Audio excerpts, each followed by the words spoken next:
The Republicans' red wave fails to materialize. The legacy media is getting way too close to its subjects. Let's get to it. Ready, set, podcast. All right, welcome to the ever-evolving, never-ending Ready, Set podcast, everyone. Let's just do a little quick announcements before we jump in everything. Make sure we check out the Ready, Set podcast Facebook page. Give us a like. Subscribe to our channel on YouTube. We got a lot of you ninja watchers out there who are watching the podcast, not subscribing. Please like the video, subscribe to the podcast. It really helps get the algorithm, get us up in the algorithm and the podcast out there. And if you really, really, really like it, please share it with your friends and help get those views up. Okay, so, we had quite the week last week with the midterms going on. The Republicans really failed to do anything when it comes to that red wave or that red tsunami they all claimed that was going to happen. And, we're going to talk about that in a little bit. We'll kind of break down, we'll just look at the macro version of the midterms and, discuss maybe a few things about, how the Republicans are kind of in dire straits right now when it comes to winning national elections. But before we get into that, I actually wanted to talk about basically this race with Oz and Fetterman, and not like the specific race, but we'll see. This is going to be the part of the podcast where we're going to discuss how the legacy media and its subjects are getting way too close, and we have some, I don't want to call it hardcore evidence. We have some evidence of the fact that at least alludes to that this is going on. So first up on that is going to be this article about Fetterman. Now, this thing came out right before the election, and let's just jump into it here. There are a few places where today's cultural rot is more gangrenous than in legacy media. That looks so weird with the ad right above me. It caught my attention there.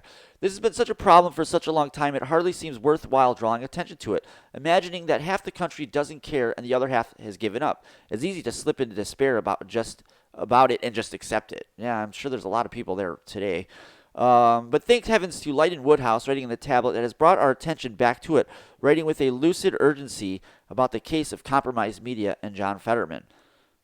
Fetterman is a Democrat candidate for Pennsylvania seat in the Republican incumbent vacated. That was Pat Toomey who left that seat, so that created a wide open spot for Democrats and Republicans to primary themselves into this seat, which Fetterman ultimately won. He suffered a serious, debilitating stroke several months ago, choosing not to drop out of the race. Fetterman avoided public appearances, mounted a fairly effective campaign, hiding out of sight, and bided his time, just as old Joe did. You could have just stopped right at biding his time and let the corrupt media cover for him, because that's what they do. They did it with Joe Biden. They were doing it with Hillary Clinton, because remember when Hillary ran for office, all of a sudden Bill Clinton wasn't a sexual predator anymore, and Donald Trump was. Let's go on here. The best thing for all would have been that Fetterman recovered and fully in this savage age. Let's hold on to our decency. The best for us all would be a campaign in which the competing ideas would be fairly and clearly set out, and we would win because our ideas and our programs are better. That's democracy. That's the system that we're in today. It's not, this kind of reminds me of when I would watch basketball or like the last quarter of a football game, and usually, if you're the team that is up, and especially in a close game, but you have a big enough lead where you can kind of not have to play offense, most of the strategy you see here is these teams basically, they want to run out the clock. That's their plan. I think in basketball, the reason the shot clock was invented was because there were teams playing, I don't remember, it was called like four corners. And basically you just stick four guys in the corner on your half of the court, and you just pass the ball around. And you get a lead, you just pass the ball around. And that's what teams would do. And then that's essentially why the shot clock was invented, was to stop that kind of, I don't even know what word to use. Voter fraud? Excuse me. I don't know what happened there. What? Yeah, so that's kind of what Fetterman's plan was there. We're just going to play four corners and run out the clock. And that's why he refused to do a debate or in the beginning. And, when they did do the debate, there was already a month's worth of early voting, I think, by then. Maybe it wasn't a month, but there was at least a bunch of people had voted a few weeks prior to that debate. All right, let's go back to the article here. Fetterman is the Democrat. See, I think that's where we were at. Fetterman is the Democrat candidate for the Pennsylvania Senate seat that the Republican. No. Okay, we read that. The best thing for all. Jeez, I'm all over the place. Okay, let's try it right down here. But the world being what it is, Fetterman is seriously impaired. Yeah, we got that. The answer seems to be increasingly likely. Because of this truthful answer to the question seems increasingly likely to lower Fetterman's chance of winning. The large percentage of legacy media has decided that the truth must be concealed and that those who try to reveal it should be destroyed. That is very, very, very China-esque. So when Dasha Burns reported on Fetterman's cognitive impairment, it's as if it was a legitimate interest. She was given the woke takedown that has become all too familiar, in which we have seen this time and time again. So Woodhouse, who was, so you guys know what we're talking about here, is this Leighton Woodhouse who wrote this article in the tablets here. Let's try to highlight it. We're going to quote, this is a little quote from the article here. So on Twitter, blue check journalists jumped in to defend Fetterman and throw shade at Burns. Dasha Burns, that's the NBC News reporter here. Soon, Burns' tweets were inundated by thousands of haters calling her disgraceful, trash, again and again, an ableist. And again, ableist, And I don't understand. Saying Fetterman is, calling that an ableist comment, that makes no sense. Because he is a senator. And if you're a senator, you have to give speeches. If it's on the Senate floor, in front of people, you need to be able to speak and communicate. Communication is key in all walks of life, especially when you're making rules that are going to lord over everyone else's life. And he can't really speak that clearly. And what she was basically saying that created this whole backlash was that she, on just a basic level, had a hard time communicating with him without the use of the closed captioning device. And again, saying it's ableist to say that he can't run for Senate because of this, it's, you're not saying, a blind man can't be a lawyer. That's not ableist. That's not ableist. Wait, how can I get so turned around here? This is why I can't deal with these woke policies. Or it's crazy. So, let me put it this way. A blind man can be a lawyer, but a blind man probably shouldn't drive a car. You know what I mean? So Fetterman, being a senator who speaks, you could see what I'm saying here. It's not ableist. He has to be able to speak. He has to be able to communicate. Now, if you wanted to whatever. You get the point here. Is this is just the Democrat media basically trying to snuff out someone who is calling them on their bullshit. And you can see how they all just, let's continue on, because you can see how they all just circled the wagons around Fetterman. The Associated Press published a syndicated story amplifying the criticism and suggesting that Burns' remarks had given ammunition to the Republicans. The New York Times published an op-ed deploring her remarks.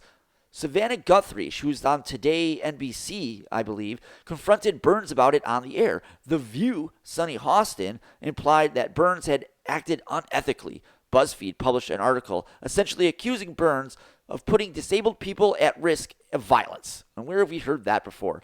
Recaps of the criticism surrounding Burns' interview appeared in the Washington Times, the Washington Post, LA Times, and other publications where they served to legitimize the idea of a controversy that the media itself had created. So what you have here is the media, they're arsonists. They're basically arsonists. They start fires and then they put out the fires and then they say, good thing I was there. It's just, that's like the government. They create problems, they solve the problems, and they pat themselves on the back. Would you hang out with somebody like that? Would you hang out with someone that creates problems for you, solves them, and then says, it's a good thing I'm there as your friend? Oh, God. This is the world we're kind of living in right now. Oh, I didn't realize I didn't have the screen on. My fault, everyone. Okay. Essentially, we got here. So the woke mobs have proved themselves able to get the objects of their wrath to make public penance or to making the unrepentant into pariahs. We've been watching this since the Me Too era, basically. And there's nothing wrong with that. I think where everyone kind of gets lost with this is when it kind of goes from being about it stops being about accountability and starts being, the Salem witch trials. You know what I mean? Like Aziz Ansari is someone that comes to mind when it comes to that. Look him up, you'll see. And you'll see what I'm talking about with Aziz Ansari. I don't want to get that much into it. This is a long time ago. But that seemed to be the moment the tide was turning against Me Too. The other thing that I saw also, and I don't know how many people know about this actually, but I think it was around the time Me Too was going on, Survivor had a season on.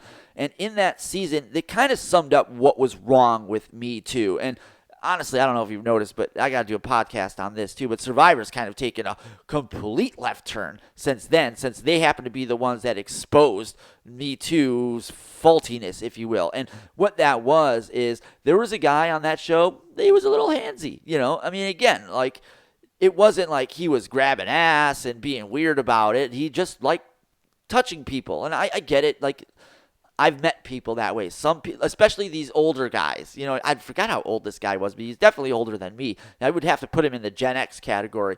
And what these kids fail to understand is that people, born in the 80s, born in the 80s and before, like it was a completely different world for these people. And you have these woke 20-year-olds trying to essentially just force their way of life onto these older people who have been living their life for such a long time in a certain way. And now they're all being asked to, pivot on a dime. And that's just not how it works, unfortunately. But anyway, enough rambling about nonsense here. This gentleman was a bit handsy, and again, in a friendly way, but given the circumstance of the society that we're in today, there was a few times in the game that they asked him not to do that.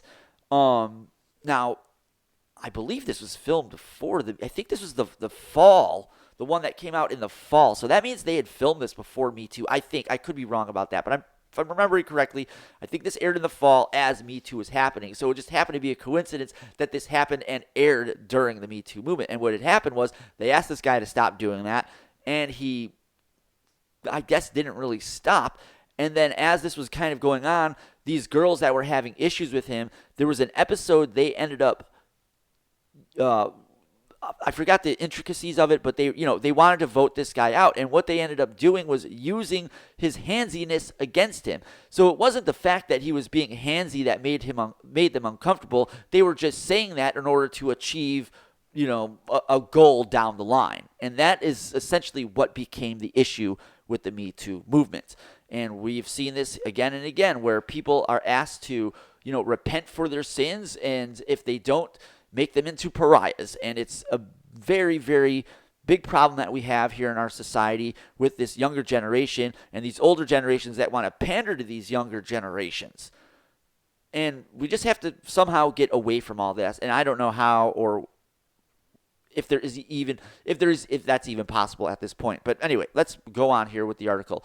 They have this burning religious fervor of those who have found true faith, but a faith cleansed of tolerance, forgiveness, and human decency. I mean, think about that. What is religion without those three things?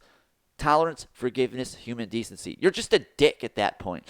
Only those caught in its vortex fail to see its belongings to the same species as the modern true faiths of the great totalitarian monstrosities of the 20th century and their wannabe successors. I mean, it's crazy to think that we have people here. They're in a cult. That's what they are. They're the people that that are so far in the forest that they can't see the trees. I mean, at that point, you're in a cult. It's just that it's a woke cult. Yet the woke media couldn't quite contain this one. Fetterman finally came out in public for a debate with his Republican opponent, and suddenly the truth was in the open, and Fetterman was left to flounder excruciatingly in the glare, unable to make understandable, meaningful responses time and time again, kind of like me right now. Perhaps this has given the media pause. Then again, fanatical commitment is rich hummus for the rationalization. The elite and the modern journalist believes that him or herself to be very much in the elite. They are contemptuous of the people, and we saw this with Donald Trump. Let me fix this really quickly. We saw this with Donald Trump and how the media treats everyone who isn't him or isn't a Democrat. And we watched this over 4 years And he would say this, hey, they're not attacking me, they're attacking you. They don't like me, and they don't like you. And we see this time and time again when people basically don't bow to the woke mob. Let's go back to the article here. So these people are able to be manipulated to come to the truth, a truth they are unlikely to get if we trusted their thinking and felt ourselves answerable to their need to make up their own minds as sovereign or citizens sovereign of a democracy. The elitism has been present in the democratic West for a long time. Now, this is where this is going to get interesting, because we're going to this article is going to kind of show us like where we've seen this kind of marriage between legacy media and government and how it has had dire consequences for everyone. Sometimes to the devastating effect, just like I said. Historian Piers Brendan writes of the rot in the British elites, in the press, and in the bureaucracy in the lead-up of World War II. So an authoritarian ruling class and an Olympian civil service had always seen universal suffrage as a threat to their monopoly.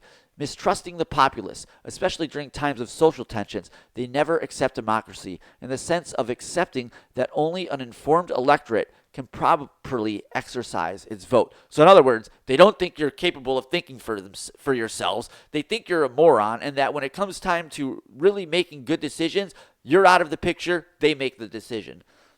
Mistrusting the people, they concealed what they knew and what they knew and the people didn't. But fueled by the concept of superiority, where does that sound familiar? Fueled by the concept of superiority, kind of like our legacy media, kind of like our ruling class, kind of like our leadership class, anyone that makes gazillions of dollars. I mean, I even argue people that make a few $1,000,000 who are the lower end of that rich person spectrum, they feel superior. I mean, should they? I guess. But at this point, the only difference between me and you is your shit's paid for. You know what I mean? So does that really make you that much more superior? I mean, anyway, they're playing loose with the truth and getting looser and looser. As Brendan pointed out, suppressing one truth leads to suppressing others, and eventually with the skids greased by the rationalizations to actively filling the void of truth with lies. I mean, that's Joe Biden in a nutshell right there. It's lies after lies, and then when you can't, and basically what they're saying here is that if you keep lying, you get to the point where you can't even, tell the truth anymore, and you just have to fill that void of truthness with lies, because otherwise, everyone's going to know what's going on there. The government and the press worked hand in hand. This is the British government and the press worked hand in hand to conceal King Edward VIII's infatuation with Wallis Warfield Simpson, a.k.a. Meghan Markle of the 30s, until it exploded and brought down the king. So basically, the government and the press worked hand in hand, again, wherever you heard this before, to conceal King Edward's infatuation, the fact that he was in love with a divorcee American woman, Wallis Warfield Simpson. Was she an actress? I don't know. Was she on a bad USA drama? Perhaps. But she had money, and I don't even want to go down that rabbit hole, but there was kind of a thing going on in England where you had all these barons and guys that had all this land and these houses from like the 16th, 17th century, now it's the 1800s, and they're still living without a toilet, but so they're land rich, cash poor. So what do? They go and marry a bunch of American socialites so they can have some cash injection into their failing estates. And that was kind of what this Wallis Warfield Simpson, again, that was a big rabbit hole. I don't know how right or wrong I was there, but it was essentially what was kind of going on culturally at the time in England. And this king became obsessed with an American divorcee, and obviously the Church of England, you are not allowed to marry anyone who has been divorced, I believe. And the media and government officials were obviously lying about this, and they kept doing this to the point where they couldn't hide it anymore. And it, like I said, it exploded and it brought the king down. The drama of Edward's abdication came just at the moment when Winston Churchill had cobbled together and ran an effective parliamentary coalition to face the threat of rearming Nazi Germany. So instead of having a populace already knowing about Edward's difficulties and being able to make up their minds, the situation suddenly exploded, and only abdication could control the explosion. The entire country was transfixed with the drama. Churchill himself was distracted and was howled out of the Commons for trying to defend the king. So this poor guy, these guys are so. Let me turn this mic down. I'm kind of getting destroyed here in my ears. Where are we here? Okay. So the government and the press were working in such hand in hand together that, when this scandal exploded, there was nothing Churchill could do. Everything he had worked for fell apart because it's the classic example of kicking a can down the road over and over and over. And sorry, this camera sucks. I really got to fix this. Hold on one second. And it's gotten to the point where, they kicked this can down the road so long, hoping no one would know about what was going on, that it ended up crippling Churchill's prime ministership. And then what you have is, should I just go back here? Let's do this. Making another situation drama, Churchill himself was distracted and held out the commission of trying to defend the king. His coalition fell apart, and in a matter of months, Chamberlain was prime minister and took the country and the world down the disastrous path of appeasement. Then the guy who wrote this continues, it was extraordinarily that at a time of mounting international tension, the vital interests of the country and the empire should have taken second place to an essentially trivial concern. And again, we're watching something very similar in our culture take place here. Our own press and our own bureaucrats have tried their best to divert us from the ineffectual American response to Iran, the Taliban, and China, are turning away from the momentum of peace established by the Abraham Accords, from the international inflation crisis, and other woes flowing from the bureaucrats' fantasy dream of the world of the COVID shutdowns, including a disastrous epidemic of mental disturbance and suicide, especially amongst the young. Our elites and our media have led us to the land of lies, healed by a president who is so immersed in falsehood that he not only lies, he thinks it's he not only lies when he thinks it's politically or personally expedient, but even lies again and again and again about his own life story, and that even of his family, even when there is nothing to be gained by it. And that says a lot about Joe Biden right there. I think even recently he lied about his son dying in Iraq. He died of brain cancer in New York or something like that. There's just constant gaffes of Joe Biden doing this, and it shows. I mean, this guy lies and lies and lies to the point where it doesn't even matter anymore. He'll just outright lie because that's just what he does, and he's never held accountable for it. I mean, he lied his way to the presidency. He lied his way through the midterms. It's fucking crazy. All right, so let's finish this out here. Truth endures long after petty things have been forgotten. It alone can provide the strength for love to flourish and bring reconciliation. The pandering and appeasement that thrive in the culture of lies are exposed by the truth for the counterfeits that they are. Let us not be surprised if this election will be understood by a large majority as their chance to cleanse our country of the lies that have dominated its stage and its government these last years. And we know that ended up not happening because most of the independents broke towards Democrats. And again, it kind of just shows how the Democrats are. I mean, they have some advantages structurally when it comes to voting, ballot harvesting and all that stuff. Democrats tend to do all these things in urban areas, and urban areas are more densely packed full of people. And, everyone knows Republicans are out in the suburbs, are out in more rural areas. And ballot harvesting, when someone lives, again, I live in a pretty moderate area of Florida, and in fact, we'll get into this in a little bit, but this area of Florida, it's all subdivisions. So if you had a car, you can ballot harvest and probably have. Again, we're in Florida. I don't really think that's legal, but if you're in an area like that, you can get some stuff done. And obviously, if you're in a city like New York, Chicago. Even LA. I mean, LA is kind of densely packed too. There's a lot of stuff you can get done on foot. But when you go out to rural Wyoming, Colorado, rural Illinois, there's a house every 5 miles. Nobody's gonna That's just not. So it just shows you that the Democrats have the advantage when it comes to ballot harvesting and similar policies that are legal in states that allow you to vote that way. It's extremely unfortunate. And if you want a lot more info on that, I really suggest watching Tim Pool. he does a great job on, I think he has a podcast at 8 Timcast IRL on the East Coast, 8 p.m. They talk about those things, and then he does, I think it's Timcast News.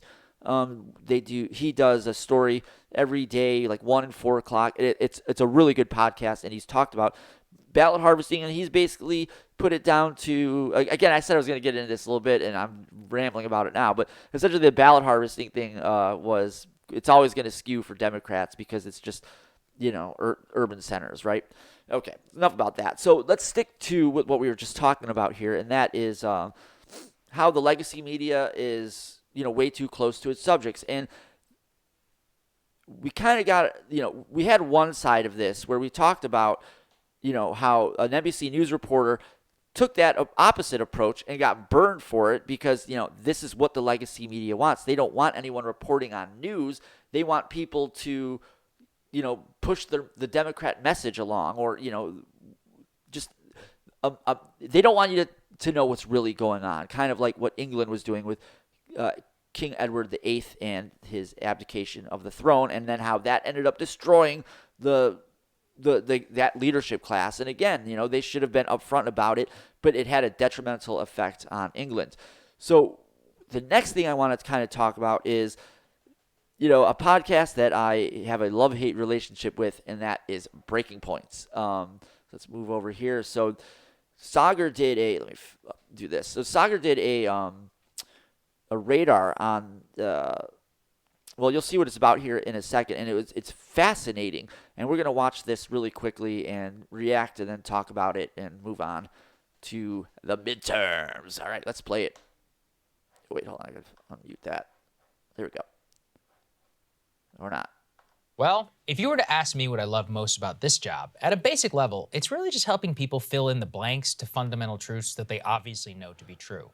Washington is corrupt. The media is biased. It's one of those things that we all know, but those who don't live or work... Let me give me one quick second here. All right, we're just going to have to hope this works. I believe it is coming through. I'm getting it on my headphones, so let's just go with it. Actually ever had to confront them, it would be game over for them.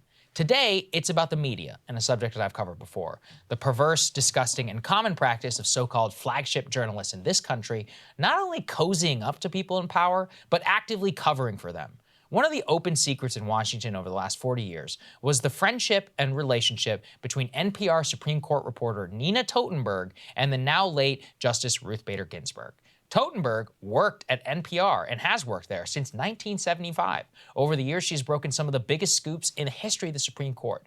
The story that Ronald Reagan was going to appoint Justice William Rehnquist as Chief Justice. She broke the story that one of Reagan's appointees had admitted to smoking weed in the 1960s. I mean, these are big deals. This lady has been around the block for a little bit. Like, she knows what's going on. She's broken huge stories in the 80s. A Reagan guy smoking weed, that's a kind of a big deal. So she knows what's up. She is a force to be reckoned with in Washington. Carry on. Big deal at the time. The biggest story of all was Clarence Thomas and Anita Hill in the 1990s. She's considered a massive star, an icon. Yet beneath it was an open secret. As she was breaking big stories, she was good friends with the people that she covered that burst to the fore in the year 2000.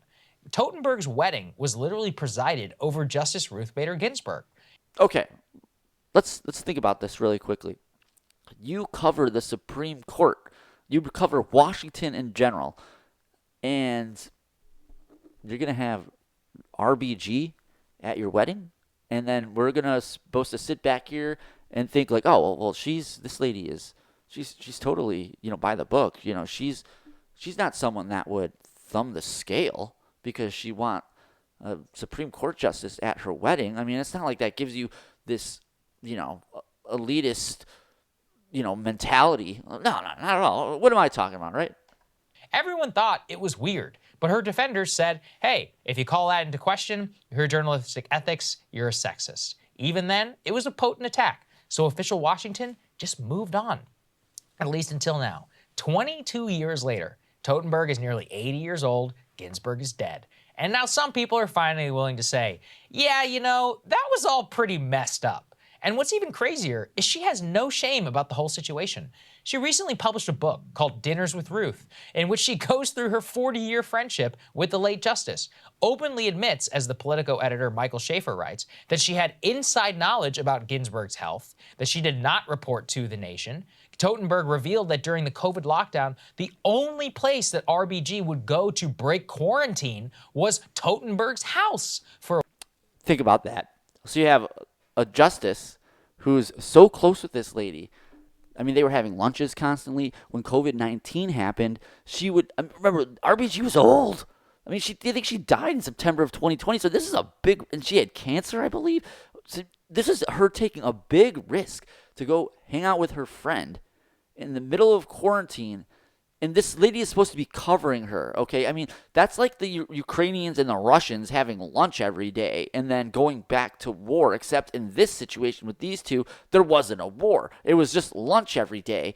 And you can tell when people get this cozy, you know, it's not about telling the truth. It's like, just give me something so I can get everyone else off my back. I mean, this coziness, like if this is happening on this level with a Supreme Court justice and this person that's was supposed to be covering her, like it really makes you wonder about these incestuous relationships that we see in all these different sectors and especially in government. a weekly Saturday dinner. In July of 2020, she was so weak, she could not even climb upstairs. She could not make it through a meal without falling asleep, and she had to wear gloves to cover up massive bruises on her hands as a result of IVs that she needed. Let's also remember this lady, you know, RBG, she never retired from the Supreme Court. So everything he just said there was happening while she was on the bench. I mean, she's falling asleep during lunch. I mean, I don't want to be too cruel here, but, you know, my grandma who's sitting there in the other room, well, at least about 80 feet away from me at the moment, is probably sleeping on the couch right now in a similar fashion that RBG was, except my grandma isn't on the Supreme Court. Totenberg writes that RBG openly acknowledged her own mortality and thought she was going to die near the end. And all of this is a painful memory, one friend of another. The problem, though, is during that period, she did not report one word of these things she knew to be true. That's so crazy. when she died, when RBG died, the world was shocked. Nobody knew how sick she really was, except for her medical team and her closest friend, who just so happened to be the country's premier Supreme Court reporter. If Totenberg wanted to just be her friend, that's fine. Exactly. Then resign from your job and focus on that. Yet she continues then just had a and blog. now to maintain she did absolutely nothing wrong. There was nothing untoward about her relationship with RBG, when we now know that she sat on one of the biggest stories in the political world. It gets worse. Her own personal conduct is one matter.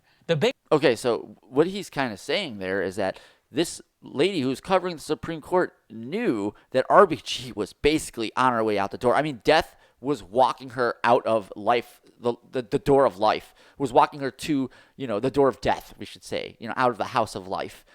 And she said nothing. She did nothing. I mean, she knew this lady was falling asleep. She was wearing gloves to cover up bruises on her hands. And she sat on this story. And then after all this comes out, she's like, oh, I didn't do anything wrong. Bigger problem was NPR knew about it for 40 years and didn't say anything until RBG was dead. Okay.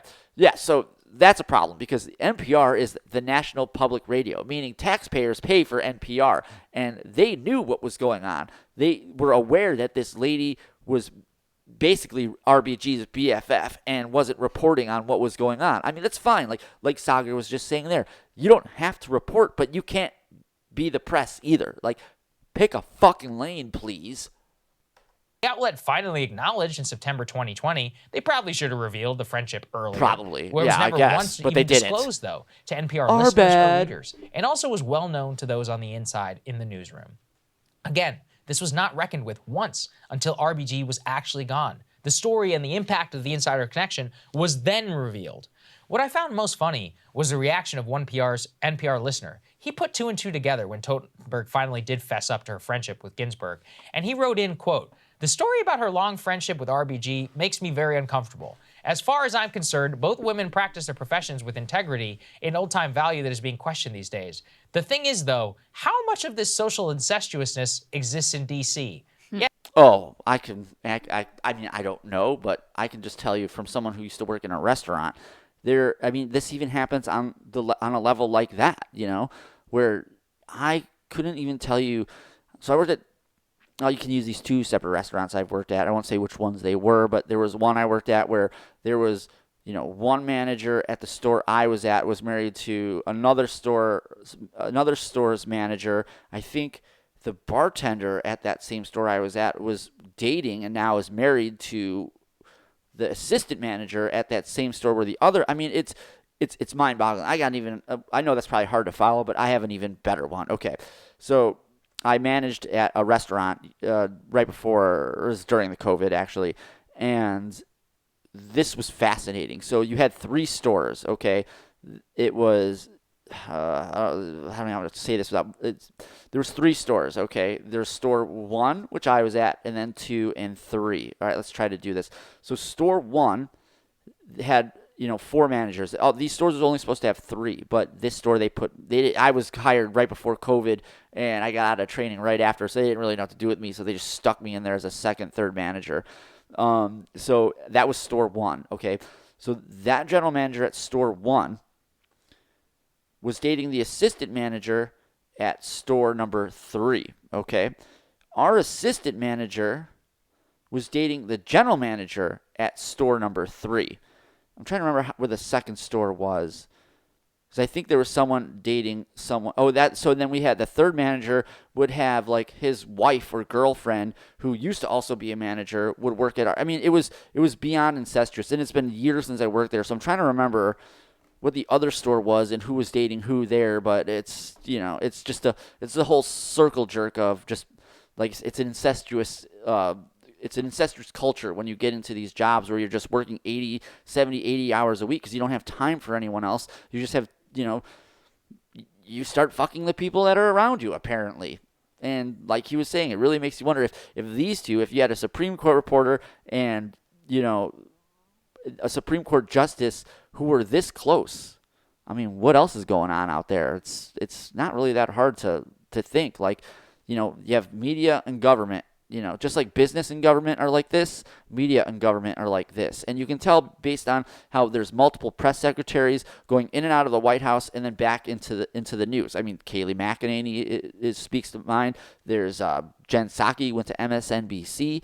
I mean, it's the same thing at the Treasury Department. A lot of these guys that come in to run the Treasury Department used to work at Goldman Sachs. And this was the case way before over the last 6-7 years. There was a movie called I think it was Too Big to Fail on HBO, and it kind of like in the opening scene, I want to say in the first 5 minutes, the Miranda lady from Sex and the City is playing one of I think it's Henry Paulson's assistants, and they kind of they allude to the fact that there's a revolving door between the Treasury Department and Goldman Sachs, and this is just another example of how incestuous all this stuff is, basically.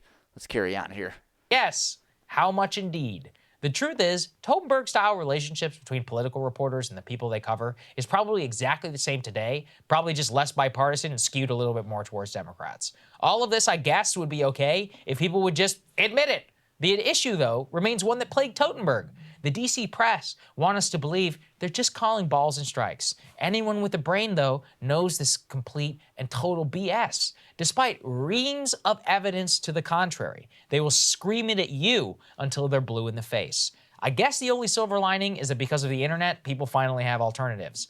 And I'm just going to end by pointing to how this problem has not been fixed at all. And if anything, at an institutional level, is really getting worse. Because I am a former member, I pay attention to the White House Correspondents Association. So I took interest when they announced that because Caitlin Collins is headed to the mornings on CNN, in 2024, Politico's Eugene Daniels. All right, let's break down what he's kind of talking about here for those that don't follow. So the White House Correspondents is basically, it's kind of like this. So, you have press reporters that cover the White House. So it would kind of be weird for the government to kind of oversee that process directly because it's the government, and they have an interest in, shutting you up essentially. So instead of them being directly involved in the process of, the White House Correspondents is basically, when they have these press briefings, this person who he's talking about is in charge of those. That's why at a press briefing you see ABC, NBC, Fox News, MSNBC, like all these legacy medias, they get called on first because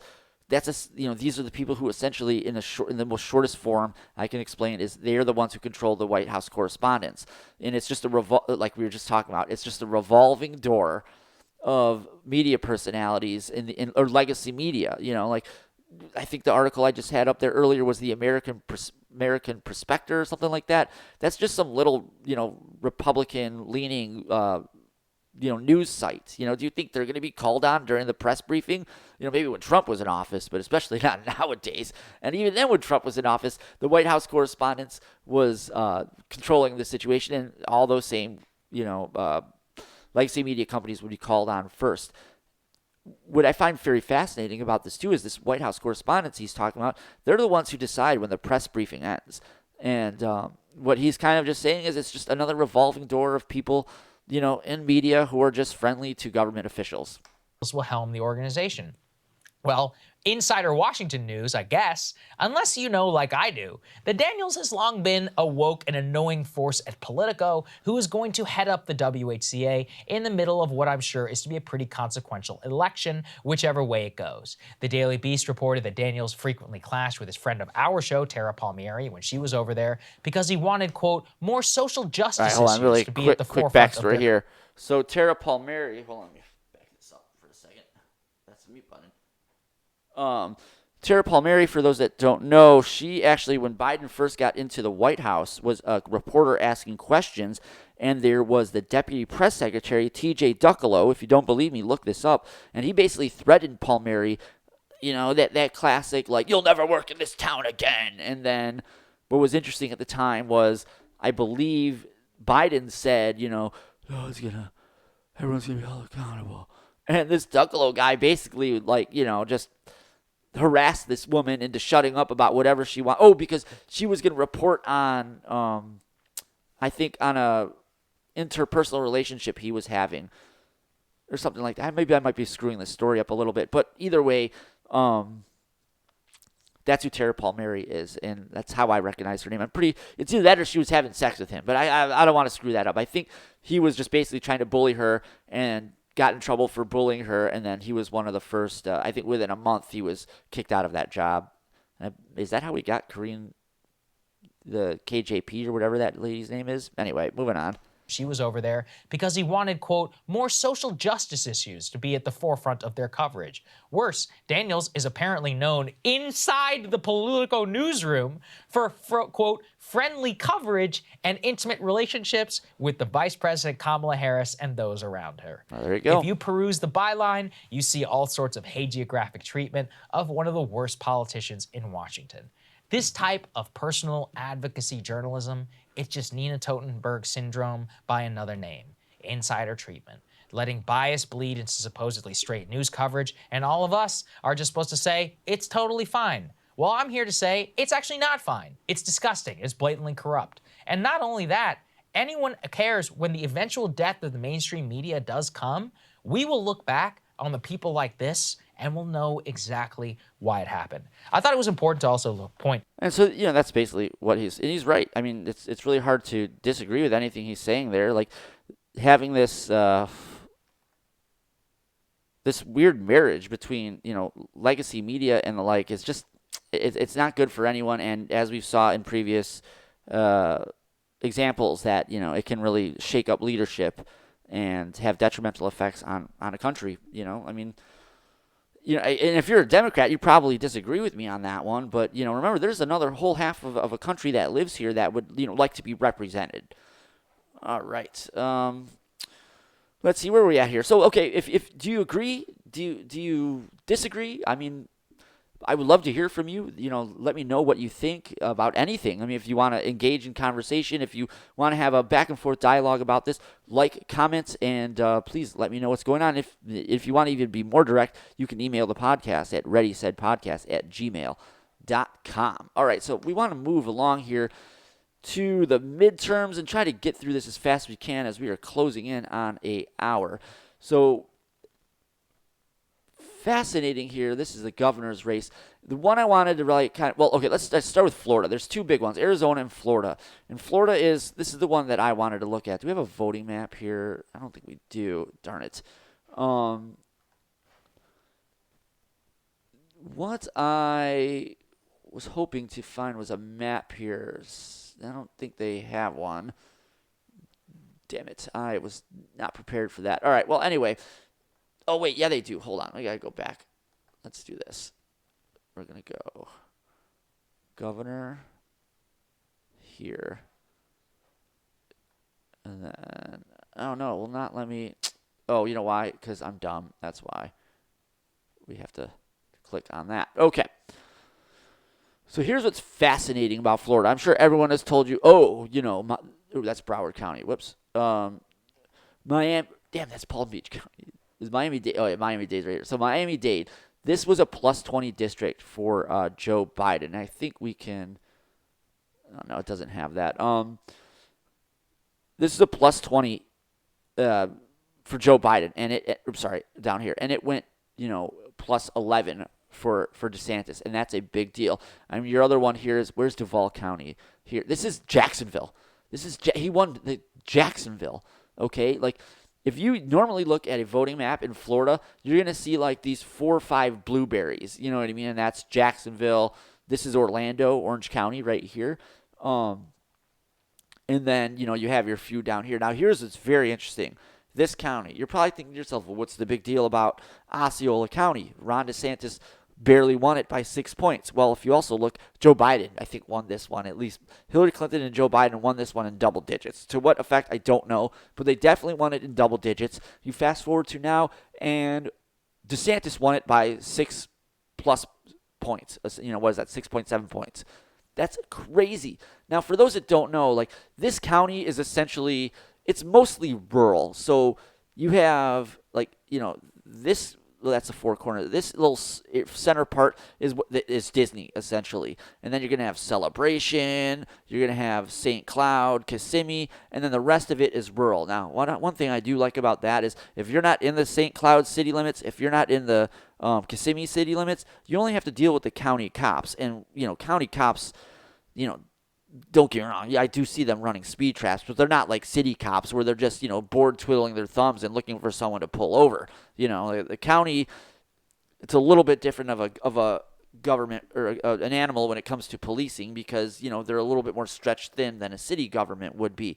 And this one right here which is Osceola County, it voted for DeSantis, which I think just says it all right there. And we're going to get into this in a second.